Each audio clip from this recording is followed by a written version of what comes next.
আজকে আমি মুরগির ডিম রান্না করব না, আজকে কিন্তু আমি হাঁসের ডিম রান্না করব আলু দিয়ে। আর তার জন্য পুরো ভিডিওটা দেখুন প্রথম থেকে শেষ পর্যন্ত কিভাবে বানাই।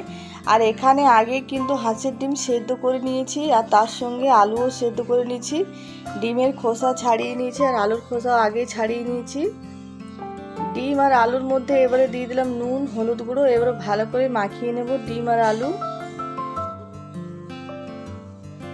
নুন হলুদ গুঁড়ো খুব ভালো করে মাখানো হয়ে গেছে। ডিমটা প্রথমে ভেজে নেব, তার জন্য কড়াইয়ে আগেই সরষের তেল গরম হতে দিয়েছি। ডিমটা একবারে সব দিয়ে দেব।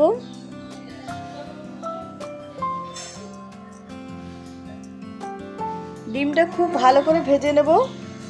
আর ডিমটা খুব সুন্দর লাল করে ভাজা হয়ে গেছে, এবারে তুলে নেব।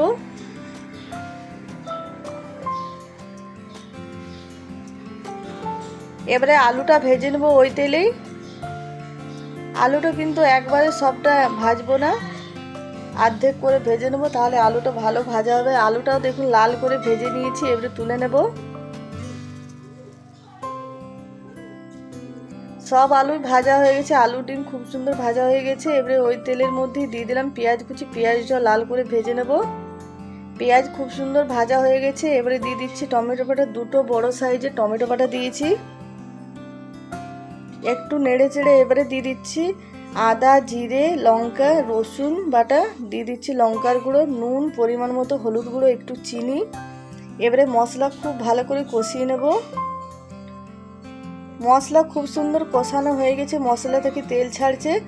এবারে ভেজে রাখা আলু দিয়ে দিচ্ছে আর আলুটা দিয়ে খুব ভালো করে কষিয়ে নেব মশলার সঙ্গে।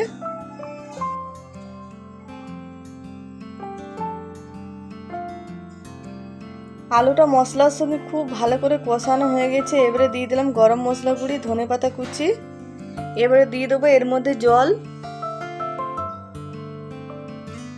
জল দিয়ে ভালো করে এবারে মিশিয়ে নেব। খুব বেশি ঝোল বানাবো না, একটু মাখো মাখো রান্না করব, তার জন্য অল্প জল দিলাম। ভেজে রাখা ডিমটাও এবারে দিয়ে দিলাম। ডিমটা দিয়ে 5 মিনিট মতো রান্না করে নেব।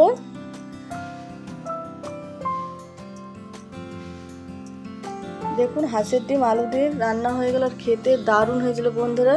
আর কমেন্টে নিশ্চয়ই জানাবেন আজকের রেসিপিটা কেমন হয়েছে কেমন না। যারা নতুন দেখছেন তারা অবশ্যই আমার চ্যানেলটা সাবস্ক্রাইব করবেন, পাশে থাকবেন। নামানোর পর আরও একটু ধনে পাতা কুচি দিয়ে দিলাম। আর দেখুন দেখতে যতটা সুন্দর হয়েছে খেতেও দারুণ হয়েছিল। কমেন্টে নিশ্চয়ই জানাবেন।